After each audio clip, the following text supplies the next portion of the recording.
ये समझ लो, ये काला धन वापस आ जाएगा। 50 साल तक हिंदुस्तान को कोई टैक्स लगाने की जरूरत नहीं पड़ेगी। हर वस्तु की कीमत 30 से 50% कम हो।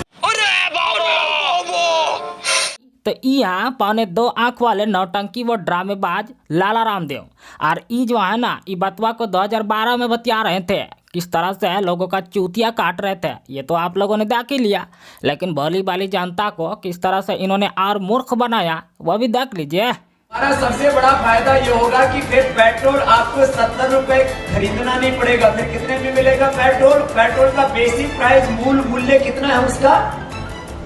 30 से 35 रुपए।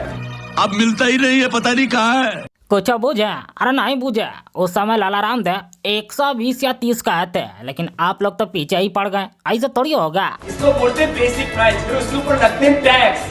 50% पेट्रोल के ऊपर टैक्स है। देखा धीरे धीरे सिंग निकलने शुरू हो गए।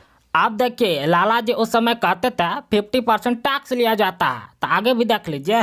जो आप गैस खरीदते हैं इसके ऊपर टैक्स ना हो तो 400-500 रुपए का सिलेंडर ना मिल करके 200 रुपए का ही मिला करेगा। पैसा ही पैसा होगा। बात है बढ़िया लाला रामदेव जी, लेकिन अभी 1000 को पार कर चुका है गैसवा, तो कुछ कहिएगा इस पर। अब सरकार ने जिस तरह से पूरी अर्थव्यवस्था को संजोया हुआ है, अब उनको राष्ट्रहित के सामाजिक कार्यों को भी जारी रखना है। वाह वाह वाह वाह वाह। ई कह रहे हैं ना, तो सही कह रहे होंगे, ये ज्यादा जानते हैं, लेकिन इनका और बकचोदिया को भी सुन लीजिए। अलग अलग आर्थिक चुनौतियां हैं, सरकार को सरकार भी चलानी है, तो उसके लिए उनको जो टैक्स है वो उसको नहीं हटा पा रहे हैं।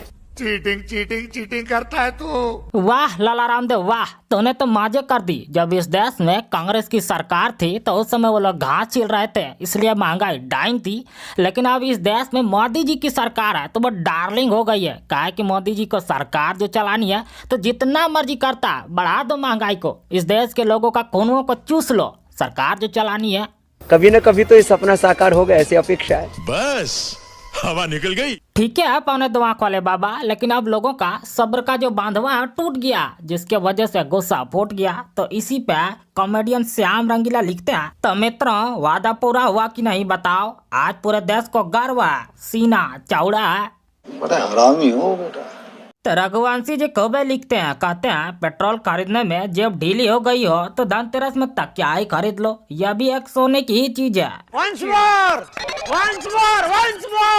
तो शर्मा जी गजबे का मीम्सवा को साझा किए हैं, जिसमें एक मजदूर महंगा वाला ट्रोलिया को लेकर दौड़ रहा है और उसी ट्रोलिया पे एक नेताजी बड़े शान से बैठे हुए हैं और बता रहे हैं वो देखो अच्छे दिन। चल बस, रुलाएगा क्या? तो नितिन जी एक पेपर कटिंगवा को साझा किए हैं, जिसपे लिखा है पेट्रोल डीजल पर टैक्स से 6 महीने में 1.71 लाख करोड़ की कमाई। अब देखिए कि सरकार कितना नुकसान में भाई। ऐसे में सरकार को तो डीजल व पेट्रोल को 200 के पार कर देना चाहिए, बुझे? कर्म करो, भगवान से डरो, भोसड़ी वालों, भगवान से डरो। यूजरवा तो गजबे का मीम्सवा को साझा किए हैं। इसमें एक नेताजी विकास नाम का लड़का को कहते हैं मिठाई खिला विकास, जेवर खरीद कर आ रहे हो? तो विकास कहता है नहीं, जेवर गिरवी रख कर मिठाई खरीद के आ रहा हूँ। ये हालत हो चुकी है इस देश की। ये बिक गई है गवर्नमेंट, अब गवर्नमेंट में कुछ नहीं है। तो अभिषेक प्रताप लिखते हैं अब सीतापुर में भी पेट्रोल के बाद डीजल ने भी मारा शतक, दरों के बीच शानदार साझेदारी चल रही है, भक्तों में खुशी की लहर और जनता त्रस्त। तो साला ये दुख का खत्म नहीं होता बे। ए टोटा जरवा तो अलग लेवल का कटनुआ को साझा किया, जिसमें एक आम नागरिक पेट्रोल टंकी जाता है और कहता है पिछले महीने फुल टैंक करा कर गया था और आज वापस मुनाफे में बेचने आया हूँ। समझते नहीं है आप।